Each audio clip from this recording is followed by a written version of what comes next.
झंगूर बाबा के धर्मांतरण से कमाए गए 500 करोड़ की जांच शुरू कर दी है। जांच में विदेशी फंडिंग की कई कड़ियां सामने आई है। झंगूर बाबा ने दुबई से लेकर सऊदी अरब तक धर्म परिवर्तन से पैसा कमाने का नेटवर्क फैला रखा था। एक और खुलासा हुआ कि झंगूर बाबा की ज्यादातर प्रॉपर्टी दूसरों के नाम पर है। इस बीच और खुलासा हुआ है। दरअसल प्रवर्तन निर्देशालय यानी ईडी ने मुंबई और उत्तर प्रदेश में एक साथ कई ठिकानों पर छापेमारी की है। बता दें कि इस कार्रवाई में धर्मांतरण और अवैध संपत्तियों के एक बड़े नेटवर्क का खुलासा हुआ है। सूत्रों के मुताबिक शुरुआती जांच में ये सामने आया है कि इस नेटवर्क से जुड़े कई लोगों के पास करोड़ों की संपत्ति है और इनमें विदेशी फंडिंग का इस्तेमाल किया गया है।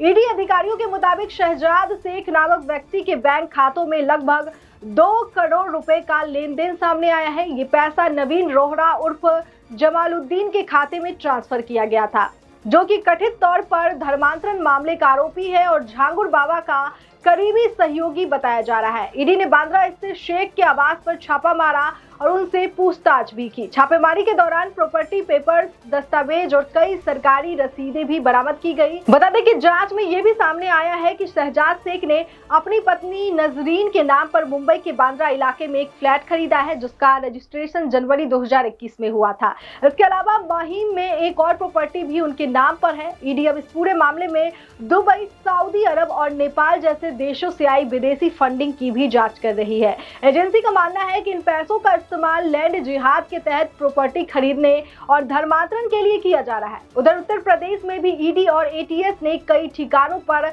छापेमारी की है। यूपी एटीएस ने महाराष्ट्र के पुणे, नागपुर और मुंबई में मौजूद करोड़ों की प्रॉपर्टियों की भी जांच शुरू की है। इस बीच नागपुर के एक एनजीओ और झंगूर बाबा के करीबी ईदुल इस्लाम पर भी शक की भी सुई टिकी है। उन पर हवाला और मनी लॉन्ड्रिंग के जरिए विदेशी धन के दुरुपयोग का आरोप है। बता दें कि झंगूर बाबा, जिनका असली नाम जमालुद्दीन है, वो हाल ही में गिरफ्तार किया गया है। आरोप है कि वो अनुसूचित जाति और कमजोर वर्गों को निशाना बनाकर धर्म परिवर्तन करवाता था।